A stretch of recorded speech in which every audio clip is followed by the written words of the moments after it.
soit plus de la moitié des capacités nationales. À la différence de la première vague, l'ensemble des régions se trouve aujourd'hui au seuil d'alerte.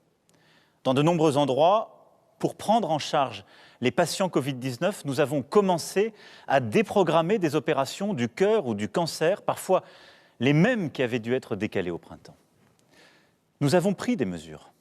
Elles étaient déjà difficiles, et je sais qu'elles ont été perçues comme telles par beaucoup d'entre vous. Elles étaient indispensables, et elles ont souvent été contestées parce qu'elles ne faisaient pas plaisir. Elles se révèlent toutefois insuffisantes pour endiguer une vague qui aujourd'hui touche toute l'Europe. Notre stratégie a été définie dès l'été, c'était de vivre avec le virus.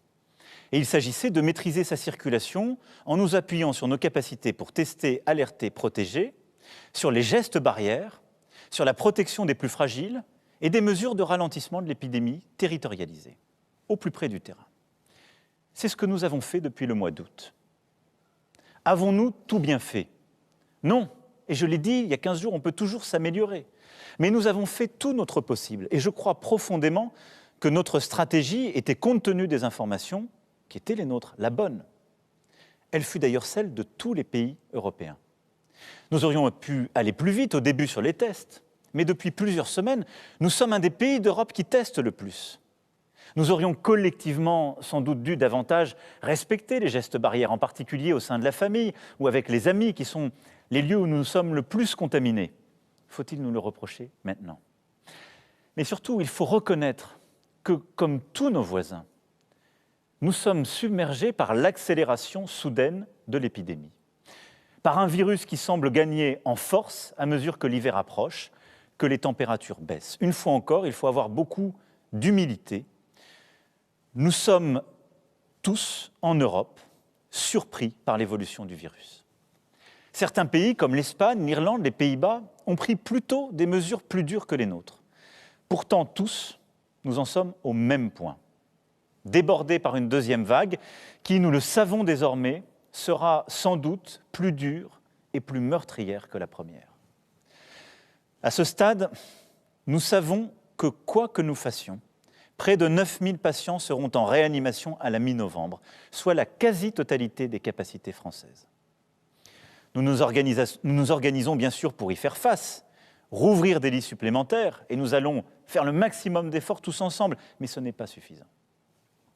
Si nous ne donnons pas aujourd'hui un coup de frein brutal aux contaminations, nos hôpitaux seront très vite saturés sans que nous ayons cette fois la possibilité de transférer beaucoup de patients d'une région à une autre parce que le virus est partout. Si nous ne donnons pas aujourd'hui un coup de frein brutal aux contaminations, les médecins devront alors choisir, ici entre un patient atteint du Covid et une personne victime d'un accident de la route, là entre deux malades du Covid. Ce qui, compte tenu des valeurs qui sont les nôtres, de ce qu'est la France, de ce que nous sommes, est inacceptable. Dans ce contexte, ma responsabilité est de protéger tous les Français. Et en dépit des polémiques, en dépit de la difficulté des décisions à prendre, je l'assume pleinement devant vous ce soir. Quels sont nos objectifs? D'abord, c'est le premier, protéger les plus âgés, les plus fragiles, celles et ceux qui sont atteints de diabète, d'obésité, d'hypertension, de maladies chroniques et qui sont les premières victimes du Covid-19. L'âge est le facteur prépondérant. 85% des malades décédés ont plus de 70 ans. Notre deuxième objectif, c'est de protéger les plus jeunes. Je l'ai déjà dit, si le virus tue les plus âgés, il tue aussi, même si c'est rare, les plus jeunes. Aujourd'hui, au moment où je vous parle, 35% des personnes en réanimation ont moins de 65 ans. Ils touchent donc sous des formes graves toutes les générations. Et nous ne savons pas dire aujourd'hui quelles sont les séquelles à long terme. Perte d'odorat, perte de goût, difficultés respiratoires. Contracter ce virus n'est jamais anodin, même lorsqu'on a 20 ans. Troisième objectif, c'est de protéger nos soignants, qui à l'hôpital, dans les structures médico-sociales, en ville, ont déjà beaucoup donné durant le printemps. Ils ont ensuite dû redoubler d'activité durant l'été pour rattraper les actes reportés au printemps. Et malgré la fatigue, ils font face aujourd'hui à cette montée soudaine des urgences. Nous leur devons de prendre toutes les précautions pour limiter la propagation du virus. Si nous ne le faisons pas pour nous, pour nos proches, faisons-le pour eux. Il s'agit, troisièmement, de protéger les plus modestes, qui, parce qu'ils vivent dans des lieux plus exigus, parce qu'ils occupent des emplois précaires, sont les plus touchés par le virus sur le plan sanitaire. Mais ce sont aussi les plus touchés par les conséquences économiques et sociales de la crise. Enfin, il nous faut protéger notre économie. Je ne crois pas à l'opposition entre santé et économie que certains voudraient instaurer. Il n'y a pas d'économie prospère dans une situation sanitaire dégradée avec un virus qui circule activement. Et je vous le dis très clairement, il n'y a pas non plus un système de santé qui tient s'il n'y a pas une économie forte pour le financer. C'est donc un juste équilibre qu'il nous faut sans cesse rechercher, sans jamais perdre de vue un principe intangible. Pour nous, rien n'est plus important que la vie humaine. Quelles sont dès lors les stratégies possibles pour arriver à ces objectifs? Nous pourrions, certains le préconisent, ne rien faire et assumer de laisser le virus circuler. C'est ce qu'on appelle la recherche de l'immunité collective, c'est-à-dire lorsque 50-60% de la population a été contaminée. Le Conseil scientifique a évalué les conséquences d'une telle option. Elles sont implacables. À très court terme, cela signifie le tri entre les patients à l'hôpital. Et d'ici quelques mois, c'est au moins 400 000 morts supplémentaires à déplorer. Jamais la France n'adoptera cette stratégie. Jamais nous ne laisserons mourir des centaines de milliers de nos concitoyens. Ce ne sont pas nos valeurs, ça n'est pas non plus notre intérêt. Une deuxième voie serait de confiner les seules personnes à risque. Cette voie n'est pas non plus, au moment où je vous parle, utilisable. D'abord, elle suppose une discussion éthique. Mais d'une part, nos aînés comme les personnes vulnérables ont souvent besoin d'une assistance extérieure pour leurs soins, leur ménage, la livraison de leurs repas. Certains vivent aussi avec leurs proches, leurs enfants, souvent par manque de moyens. Et donc créer une forme de bulle autour d'une génération, de certaines personnes, comme une barrière entre les générations, n'est pas réaliste et à ce stade insuffisant. D'autre part, le virus se développe aussi et développe des formes graves chez les plus jeunes. Et donc confiner les seules personnes âgées est inefficace parce que le virus circulerait toujours trop vite et sous des formes graves dans le reste de la population. Et donc nous ne pourrions pas protéger nos soignants, nos urgences et même à terme nos aînés avec cette stratégie.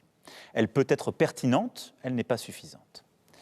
Nous pourrions également faire en quelque sorte le pari de tout miser sur la stratégie du tester, alerter, protéger. Après tout, nous réalisons 1,9 million de tests par semaine. Nous sommes l'un des meilleurs pays d'Europe aujourd'hui en la matière. Et grâce au travail remarquable de l'assurance maladie, des agences régionales de santé, 100 000 appels sont passés chaque jour pour identifier les cas contacts et briser les chaînes de contamination. Mais si ce système peut être efficace avec quelques milliers de cas par jour, nous avons aujourd'hui entre 40 et 50 000 contaminations quotidiennes dépistées, sans doute en réalité le double. Ce système n'est plus efficace. Et d'ailleurs, aucun pays européen ne le retient plus aujourd'hui. Quant à la piste de l'augmentation de nos capacités de réanimation, que certains évoquent comme une piste qui nous permettrait de ne pas prendre des mesures difficiles aujourd'hui, je vais vous dire très clairement, nous sommes en train de le faire, mais là non plus, ça n'est pas une bonne réponse.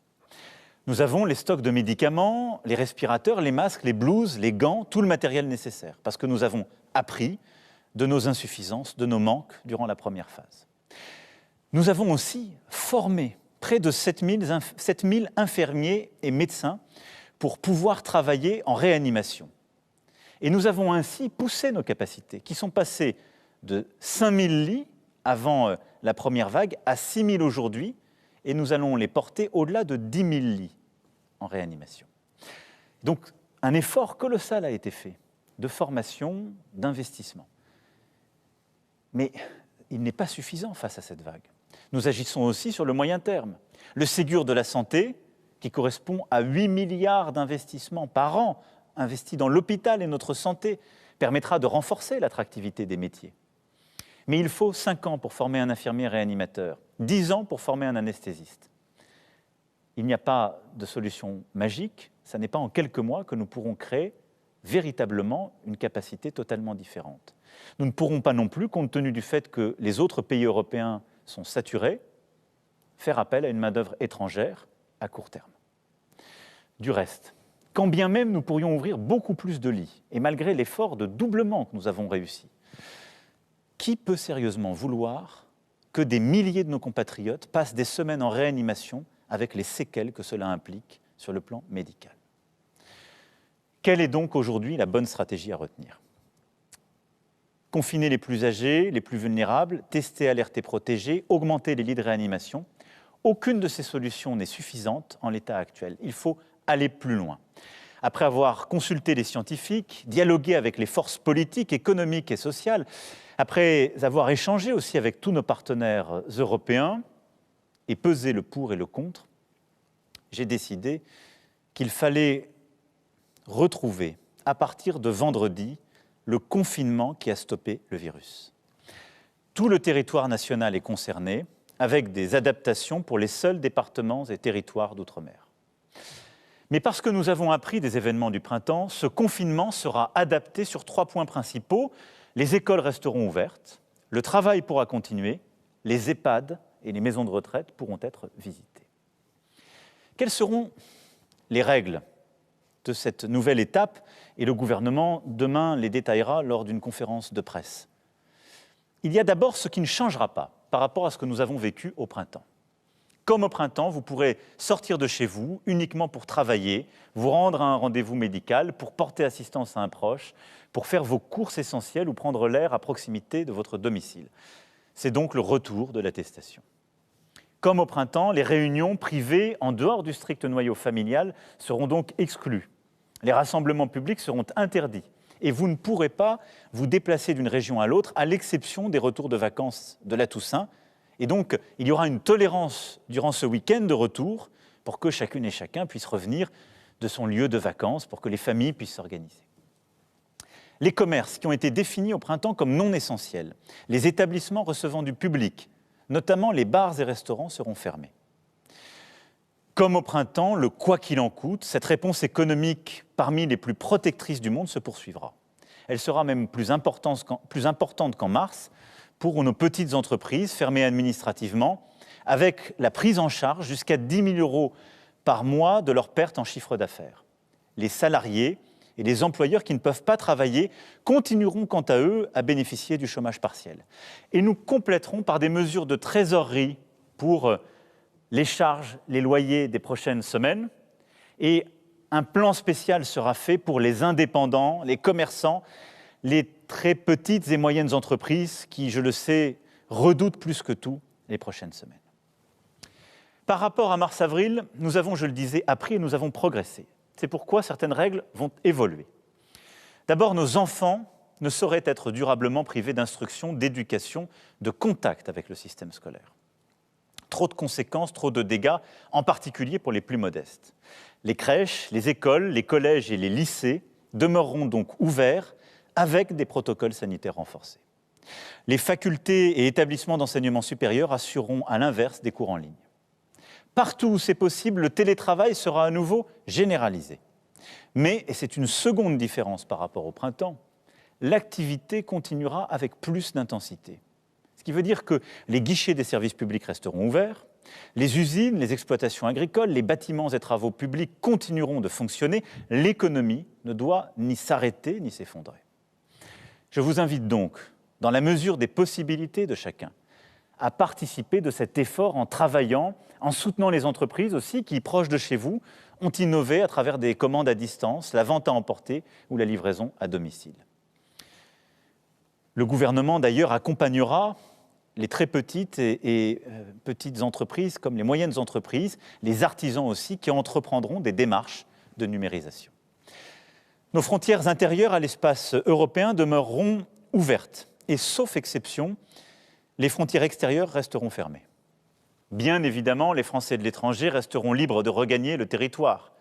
Dans les ports, les aéroports, pour les déplacements internationaux, des tests rapides obligatoires seront déployés pour toutes les arrivées. Aucun voyageur ne doit pouvoir entrer sur le territoire européen sans qu'on soit certain qu'il n'est pas porteur du virus. Enfin, pour éviter que ne se nouent des drames humains que nous avons vécus au printemps, où des personnes en fin de vie se retrouvent totalement isolées, les visites en maison de retraite et en EHPAD seront cette fois autorisées dans le strict respect des règles sanitaires. Je souhaite aussi que les personnes en situation de handicap puissent bénéficier des souplesses dont elles ont besoin. Quant aux cimetières en cette période marquée par la Toussaint, ils demeureront ouverts et je veux que nous puissions continuer à enterrer dignement nos proches. Ce nouveau confinement ne réussira que par la mobilisation de tous et chacun a son rôle à jouer. Aux personnes à risque, aux plus vulnérables, aux personnes âgées de plus de 70 ans, je demande une vigilance accrue. Moins de réunions avec la famille, avec les amis, même si c'est un crève-cœur.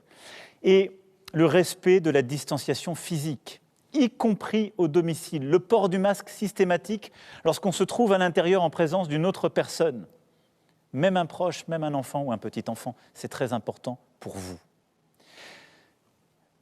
Les soignants à l'hôpital jouent évidemment dans ce contexte un rôle essentiel, mais nous avons besoin des médecins de ville, des infirmiers, des pharmaciens, de tous les acteurs du médico-social, de tous les professionnels de santé de ville pour assurer une prise en charge précoce des patients dès les premiers symptômes et pour éviter que ne se développent des formes complexes. Nous avons besoin de nos élus. Nos maires ont joué un rôle essentiel. Et je les salue ici. Maires, présidents et présidentes d'intercommunalités, de métropoles, élus de terrain, nous allons avoir besoin de vous de manière encore accrue pour proposer et aller plus loin en matière de prévention, mobiliser nos associations pour accompagner les personnes les plus isolées, les moins bien informées et assurer la bonne application des mesures prises, que ce soit auprès de nos jeunes dans le temps périscolaire ou pour accompagner les personnes les plus vulnérables ou les plus âgées. Nous avons besoin de nos forces de sécurité intérieure pour garantir l'application des mesures, de nos forces de sécurité civile pour déployer des plateformes de tests et aller au contact de la population. Nous avons aussi besoin du sens des responsabilités de chacun et de l'esprit citoyen de tous. Restez au maximum chez vous, respectez les règles. Une fois encore, je vous le dis, la réussite dépend du civisme de chacune et chacun d'entre nous. Comment cette nouvelle étape va se dérouler dans le temps? Chaque heure compte. L'ensemble de ces mesures doivent donc entrer en application au plus vite. Elles le seront dans la nuit de jeudi à vendredi. Et elles seront appliquées à minima jusqu'au 1er décembre. Dès demain, un débat suivi d'un vote se tiendra au Parlement. Dès demain, le gouvernement détaillera toutes ces mesures. Nous devons nous honorer de cette transparence et du fait que des décisions difficiles se fasse dans un cadre démocratique où toutes les oppositions peuvent s'exprimer. Dès demain également, je participerai à un Conseil européen pour coordonner les réponses sanitaires des différents pays de l'Union. Tous les 15 jours, nous ferons le point sur l'évolution de l'épidémie. Nous déciderons, le cas échéant, de mesures complémentaires. Et nous évaluerons alors si nous pouvons alléger certaines contraintes, en particulier sur les commerces. Je sais que beaucoup de commerçants espéraient ne pas fermer. Je sais que pour les commerces de centre-ville, je demande un très gros effort. Tenons-le avec beaucoup de rigueur pendant 15 jours. Si d'ici 15 jours, nous maîtrisons mieux la situation, nous pourrons alors réévaluer les choses et espérer ouvrir certains commerces, en particulier dans cette période si importante avant les fêtes de Noël. Nous verrons si nous pouvons cultiver l'espoir de célébrer en famille ce moment si précieux de Noël et des fêtes de fin d'année. Notre objectif à terme est simple, réduire très fortement les contaminations et passer de 40 000 contaminations par jour à 5 000, ralentir significativement le rythme des entrées à l'hôpital et en réanimation. Et ce n'est qu'alors que nous pourrons pleinement redéployer une stratégie testée, alertée, protégée, renouvelée, complétée. C'est pourquoi, durant ces semaines, nous allons aussi produire des efforts massifs pour mettre en place beaucoup plus de plateformes de tests, à travers des innovations et une nouvelle organisation. Nous devons collectivement déployer beaucoup plus massivement l'application Tous Anti-Covid, qui sera un instrument de la sortie de cette phase de confinement. Tests en 30 minutes, meilleur traçage, isolement plus efficace des personnes positives, qui est un sujet sur lequel nous devons continuer à réfléchir. Une fois le pic épidémique passé, tous ces outils doivent nous permettre demain de tenir jusqu'au vaccin à l'été, nous disent les scientifiques. Mes chers compatriotes, nous avons tous été surpris par l'accélération soudaine de l'épidémie, tous. Si je sais la lassitude et cette impression d'un jour sans fin qui tous nous gagne, nous devons, quoi qu'il arrive, rester unis et solidaires et ne pas céder au poison de la division. Cette période est difficile parce qu'elle éprouve justement notre résilience et notre unité. Mais elle est un révélateur de ce que nous sommes, des femmes et des hommes qui sont liés les uns aux autres. Très peu de générations auront eu comme la nôtre autant de défis ensemble. Cette pandémie historique, les crises internationales, le terrorisme, les divisions de la société et une crise économique et sociale sans précédent liée à la première vague. Mais j'ai confiance en nous, en vous. Confiance en notre capacité à surmonter cette épreuve. Nous devons tenir, chacun à notre place. Dans la transparence, le débat, dans la détermination pour appliquer les règles que nous nous fixons, et en nous serrant les coudes.